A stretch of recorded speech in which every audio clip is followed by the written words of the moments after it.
नमस्कार दोस्तों। आज एक बहुत प्यारा पारंपरिक गीत प्रस्तुत कर रही हूँ।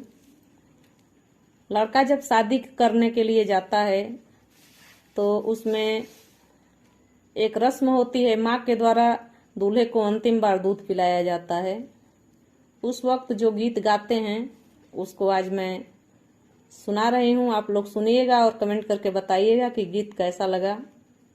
अगर मेरा गीत अच्छा लगे तो मेरे गीत को लाइक कीजिएगा, शेयर कीजिएगा और प्लीज़ मेरे चैनल को सब्सक्राइब जरूर कीजिएगा, कंजूसी मत कीजिएगा।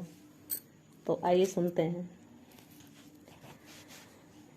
तू तज जाल बाबू गौरी बियाहन सीता बियाहन दूधवा के मोल दिहले जाहू।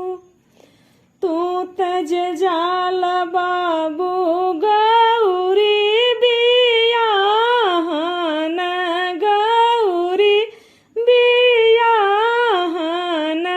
दूधवा के मोल दिहले जाहू।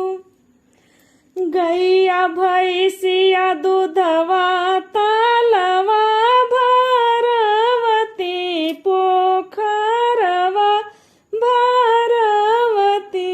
अरे मैया के दूधयान मोल रे। गैया भैंस के दूधवा तालवा भरवतो पोखरवा भरवतो।